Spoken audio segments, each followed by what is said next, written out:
وركا وركا وركا نيجيريا نيجيريا نيجيريا بسنتبني كنو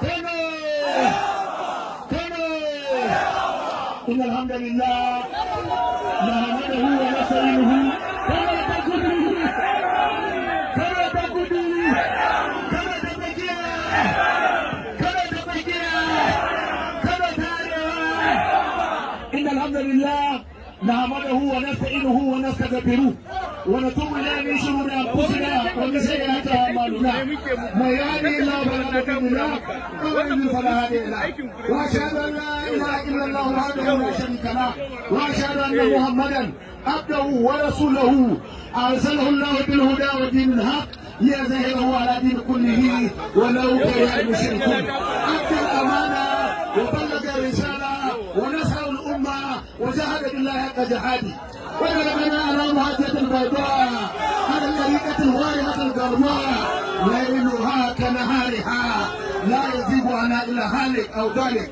اللهم صل وسلم على هذا النبي الكريم وبعد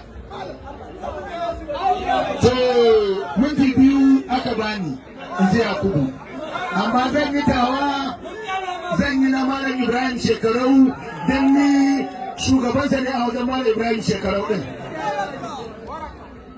wato ba za mu kwatanta godiya ga Allah subhanahu wa ta'ala wanda muka roƙa wanda muka kaskar da kanmu muka yi azumi muka yi sallah muka yi tahajjud muka yi sadaka muka yi tawassuli muka roƙe shi Allah ka yi mana mafita a wannan kakar zaɓe mai zuwa Allah cikin ikonsa haka kawai ya kimsawa ɗaya daga cikin jagororinmu ilhama ya ba shi ƙwarin gwiwa ya ba shi hange da tunani shi kadai a Najeriya ya koma gefe ya ɗauki matsaya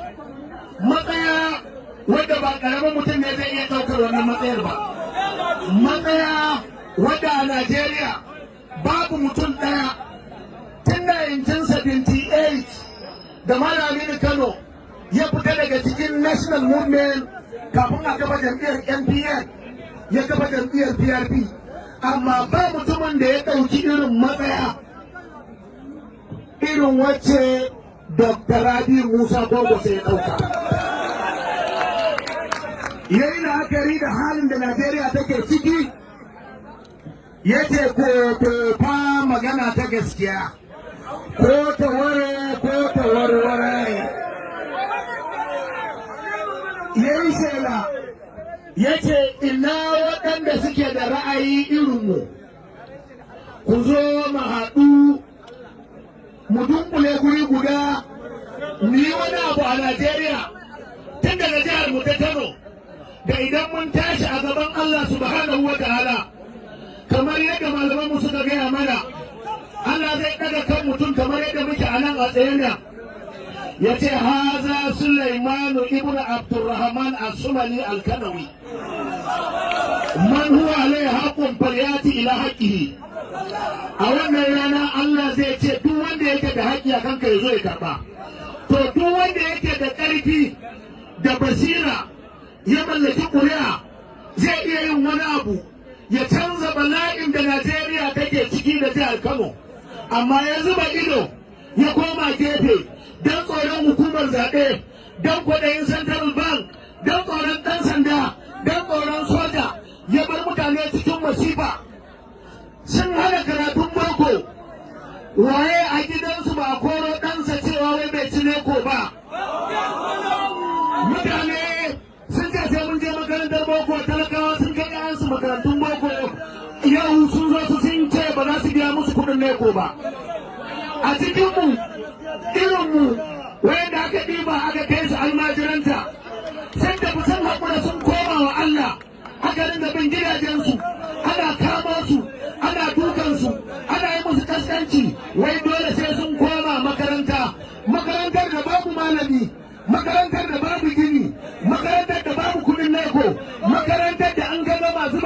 aka yi wayannan mutane ka zuba musu ido ka ce ka yi shiru.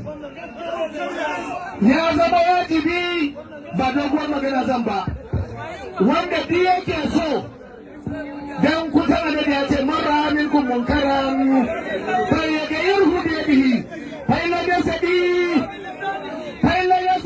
fa bi qalbihi amma zalika hadabul iman. Kai shiru ka bari wannan abin yana faruwa. Kudin maka a ce miliyan 2 za a biya da 500,000 a ƙarƙashin mulkin Muhammadu la ilaha illallah alaihi wa sallama. La ilaha illallah Muhammadur Rasulullah sallallahu alaihi wa sallam.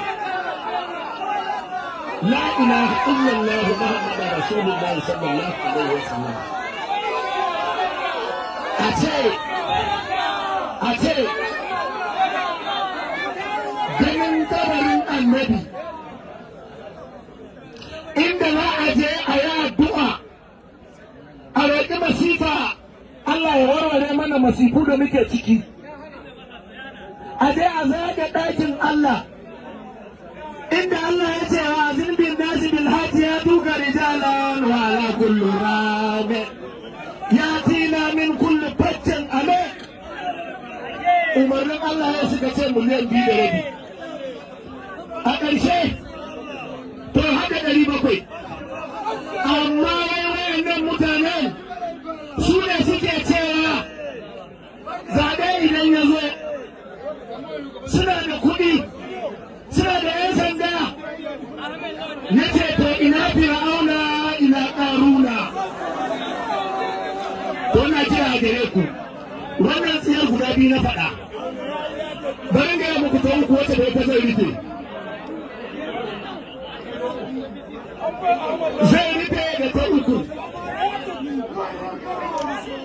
Bayan sun hana karatun boko kayan talakawa, bayan sun hana karatun arabiya, talakawa sun tafi neman kuɗi a wasu sassa na Najeriya. Yau sun je su suna koro su, ana kashe su, ana yanka su kamar dabbobi, ana kashe musu dabbobinsu, ana kona musu dukiyoyinsu. Wannan abu ka bari wannan abu ya ci gaba da tafiya a yanda yake tafiya, saboda kana kwaɗayi to na ganin akwai hatsari. A ƙarshe zai rufe muku da maganar wani babban malami wanda ya zo a ƙarni na 3, yau kusan shekara 1100 a Damascus, Siriya. Malamin ya zo yake cewa kaba ƙaumin mallasa da ne, ya ce da al'ummar da ba su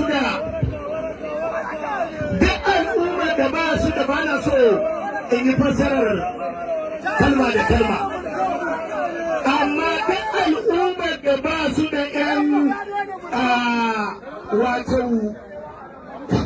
'yan gardagar waɗanda za su iya ɗaukar gawashi a wuta, wannan al'umma ta taɓe. Domin amfanin ƙarfi da ilimi, amfanin yawa da Allah ya baka shi ne mu yi amfani da shi mu tara bala'in da muke ciki. Jama'a, wanda biya ce zai saci ƙuri'a a ranar zaɓe, wanda biya ce zai yi amfani da jami'an tsaro, wanda biya ce yana da kuɗi wanda shi zai yi zaɓe, to zan tambaya guda ɗaya ku a bani amsa. Na faɗa jiya a Rano, yanzu zan faɗa a nan. A zaɓen da aka yi 2019, Kwankwasi ya fi su kadai, sai da suka ba wa jam'iyyar APC mai gwamna da shugaban ƙasa da 'yan majalisa bambancin ƙuri'a 25,000. Haka aka ko ba haka aka ba?